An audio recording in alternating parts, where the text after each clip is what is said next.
Celebrating 30 years of phenomenal trend forecasting, 5 times a week, Monday through Friday. Here's Gerald Celente with today's trends in the news. Hi, this is Gerald Celente. It's Thursday, August 3rd, 2017, and here are some of today's trends in the news on the market front. It's down in Asia, mixed in Europe, mixed in the U.S., oil down a little bit, gold up a little bit. Nothing moving a lot. Middle of the summer. People are on a vacation state of mind. Not a lot of action going on out there. But over here in the States, the Dow, poof, another record-breaking day, 7 in a row. That's right.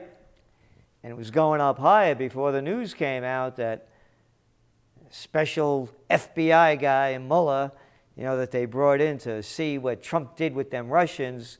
Well, here it is.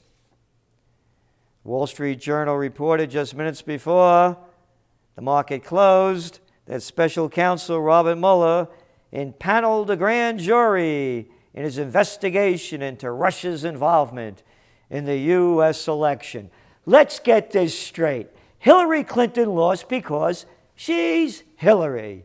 Could you get that in your head? And folks, this is my legacy, Obama kept saying as he went around the nation BSing like he did when he got his way into office, saying, folks, if you don't vote for me, folks, you're not going to keep my legacy going. So you know what they said about Obama's legacy? Hey, here's to you. Yep.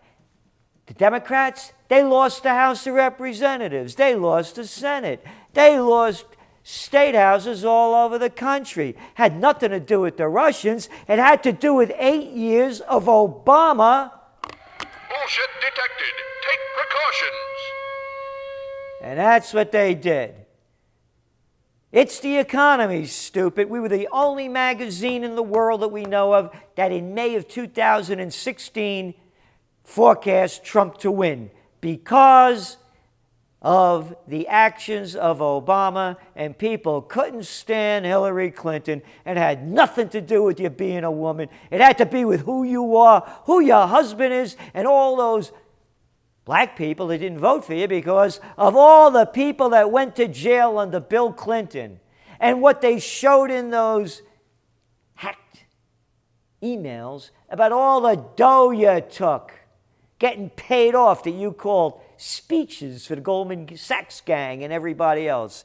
So anyway, now you're going to see a lot of turmoil in the market possibly because every day the prostitute media is going to keep going with the Russians are coming, the Russians are coming. Anyway, tomorrow's the big day. What are the numbers going to look like with the jobs report? So that's what the markets are waiting for too. We're just on hold. It's more of the same, not a lot going on. On to the crude oil price level. It went down a little bit because, hey, production went up a little bit over there in the OPEC country. Same old story. Yeah, they're using more gasoline, but there's more supply than demand. What you see is what it is, $40 to $50, possibly $60 tops. That's the range, but companies are saying they can make dough at 50. So if they're making more money at 50, more rigs, more pumping, they got to keep it going. So what you see is what it is. Gold prices. Well, gold's not doing much of anything. It's trading in that 1,300, 1,200 range. The downside risk, as we see, is minimal compared to the upside potential. And the upside potential only happens when gold hits over 1,400 and stays there for a while. Then it moves, we believe, a spike toward 2,000. But in the meantime, check it out. Trend alert, trend alert. It may be as big as gold and silver, and it may be going on for a long time. Hey, you know how they say on your dollar bill, in God we trust? Well, know in God we trust to trust. Cryptocurrency trend to grow. That's right. You're going to read in your Trends Journal, your trend alert that just went out today, what you won't read anywhere else, money back guaranteed, where you're going to see cryptocurrencies going, why they're going to keep going in this direction, and along with gold, an asset to get away from those fiat currencies. But again, with no in God we trust to trust, it's becoming cashless. So people don't have an emotional, nationalistic attachment to their coin of the realm. And they see with these fiat currencies are digital currencies printed on nothing and backed by nothing. Why not go crypto? So where's crypto going? Read your trend alert. Moving on to some other news. Wall Street climbing sharply, skips Washington's soap opera. None of the soap opera in Washington matters, said Frank Sullivan, chief executive of RPM International, a Cleveland-based maker of specialty coatings and sealants like Rust-Oleum. Nobody in business cares about who talked to who in Russia. You got it, Mr. Sullivan, except the low-life prostitute media and all the media whores that keep selling, let's hate Russia. Why is it so bad that Trump, if he did, talked to Russia and wants to make peace with Putin? It's bad for the military-industrial complex and those 6 psychopaths called neocons, Clintons, Bushes, and Obamas. Plus, Lindsay, did you come out of the closet yet, Graham? And John Insane McCain, and one after another. Some more economic news. Hungry investors pile into first Iraq bond sale in more than a decade. Iraq, yep. Hungry investors? How about gamblers looking for a return on their dough and taking a shot on this? But then you read how they write about this in the Financial Times, and it gives prostitutes the worthy name of putting out because they get paid to put out, just like any good whore would do. The $1 billion bond, which matures in 2023, has brought in $6.6 billion of orders by yesterday afternoon. It goes on to say, the country is struggling to overcome years of international strife that followed the 2003 U.S.-led invasion. Isn't that nice? U.S.-led invasion. An illegal war based on lies that not one of you little clowns will call the murderers out for starting. You little low-life cowards, a country of cowards. One after another. Where's Blair? Where's Bush? Where's Dick? Oh, I have to be proper. I know people get upset when I'm not proper. Penis Cheney and Colin down the crapper Powell for selling us this war. And they write it like this. The country struggling to overcome years of internal strife. Massacre. Millions killed. Bombs dropped. $3 trillion of our dough spent for murder. Hey, but let's sell bonds. Let's take a risk. Maybe we can make a couple of bucks. You scum. And speaking of which, Apple faces tests of strategy in China and U.S. Double-digit growth in America and Europe helped to sustain Apple's performance in the June quarter, but Greater China remains a problem, with revenues down 10% year on year because a bunch of Chinese companies are moving in, and you look at our top trends for 2017, Silicon Valley, Rust Belt 2.0. That's right. The United States under Clinton, under Bush, folks, you know what Bush did? You didn't know this, did you? China got into the World Trade Organization about 2 weeks after 9/11 when no one was watching. And Clinton opened the doors for them to come in. That's right. So what they did, the deal is this. If you want to manufacture anything over there, you got to give them all your technology. And you can't own 100% of the company. No. You got to use a Chinese manufacturer. So they stole all our technology. They were just making shirts and shoes and belts and underwears. And now, technology. And that's where they're putting their money. Buy and sell China. The business of China is business. The business of America is bombs, is occupying other countries. Hey, them Russians, I'll tell you what, man, we got to stop them. They're international aggression. They're in 2 countries, Vietnam and Syria. That's right, they got bases over there. The United States only has bases in 80 countries, and about 800 of them. But the scum media doesn't report it like that. All they're doing is selling hate. That's all they're doing, because they're a bunch sick son of a bitches. White House eyes trade fight with China. The Trump administration is considering its first big trade action against Beijing, with officials engaged in, quote, serious discussions, end quote, about launching a probe into a Chinese intellectual property regime that requires foreign companies to transfer technology to local subsidiaries and partners. Duh! How long have we been saying that? Subscribers to the Trends Journal know we've been saying this for a decade and more. And now it's finally coming out. They sold us out. What do you think they give that money to the Clinton Foundation for? They're payoffs. They're bribes. That's why they lost the election, because she's a disgusting individual. And you know me, I didn't vote for either of them, didn't vote in this election. I don't support murderers and thieves, Republicans and Democrats.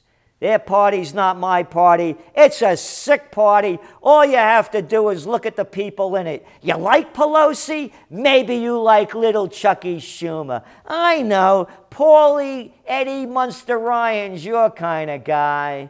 Oh, yeah, Mitch McConnell, a brilliant individual. Anyway, going back, this is the story.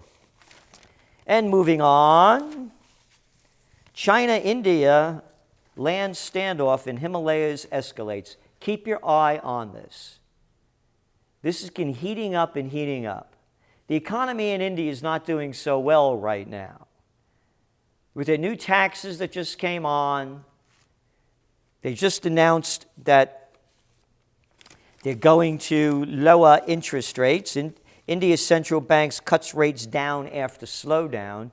And I remember last November 8th, the same day as the election in the United States, they called in 86% of the Indian currencies. So now you have destabilization there. When all else fails, they take you to war. So things are heating up. Keep your eye on it. Yep. And some good news. Under Trump, shell of a force in Syria swiftly lost CIA aid. This is the way the New York slime, the toilet of paper, writes this story. Washington. The end came quickly for one of the costliest covert action programs in the history of the CIA. During a White House briefing early last month, the CIA director, Mike Pompeo, recommended to President Trump that he shut down a 4-year-old effort to arm and train Syrian rebels. The president swiftly ended the program. The rebel army was by then a shell. You ready for this? Hollowed out by more than a year of bombing by Russian planes and confined to over-shrinking patches of Syria that government troops had not reconquered. How's that for Bullshit level, DEFCON 5. more than $1 billion spent of our money as this nation's rotting? Russians did it? Russians didn't do it. It's been going on for 4 years. The Russians just got there, what do they say, a year they've been doing this? Don't you remember back when they gave them $500 million of our bucks and they trained a group that fell apart real quick, and Al-Qaeda, got all the weaponry? And they make it sound like a negative. This is a positive for Trump. Bravo for Trump. And this guy Pompeo, man, don't like a lot of things that he says, but let's give him credit for that. I haven't seen this kind of action before. coming from the last administrations. This is positive. Just as it's positive that there's a peace going on in terms of no bombs away over Syria that Putin and Trump came to an agreement with at the G20 meeting. These are positives. Why not promote those? Because you're prostitutes selling war, and the New York slime is the prime seller of propaganda, lest you forget those aluminum tubes and yellow cakes that they were selling that Saddam Hussein had, building his weapons of mass destruction. And as the man that launched OccupyPeace.us, this is another positive coming from Trump. Trump says U.S. is losing in Afghanistan. Yeah, no kidding. He wants to command the fired. Yes, I see this guy, General John Nicholson, Jr., the 17th commander of the U.S. occupied Afghanistan. That's right, 17 in 16 years, doing pretty good. And Trump is saying, is this thing worth it? Bravo. But Trump must be wrong. There's no war in Afghanistan. Don't you remember what Obama said? We've pushed the Taliban out of their strongholds. And by the end of next year, America's war in Afghanistan will be over. So Trump is pushing back from his advisors that want him to escalate the war. Good for you. That's another positive. And you know the motto of the TrendsJournal, think for yourself. We don't tell you what to think, but here's what I think. President backs a plan to curtail legal migration, 50% cuts by 10th year. I'm all in favor of it. No more people in this country. We got over 320 million. Hey, 20,000 just hunting for a job over there in Illinois with Amazon. Yeah, I paid a grand total about $12 an hour, a little change plus. Yeah. $62.50 a week, and you get a hernia, lifting all that stuff and running back and forth. I mean, what is this country degraded to? You want more people? You can't take care of your own? Open up your house. Can't feed your family? Bring more in. Let's go back to the 1930s immigration policy. No people until we get back on our feet. We have an opiate crisis raging through this country like we've never seen. Brought to you by Big Pharma. Not making that up. Here's the fact, folks. You can thank Bill Clinton for this one. He's the one that allowed these drug ads to be placed on TV. A new report shows that more than 1 in 3 Americans got a prescription for opiate painkillers in 2015. Yeah, plus the other ones that got them illegally. So yeah, let's get America back on its feet first, and then open our doors. This is Gerald Celente, and that's some of today's trends in the news.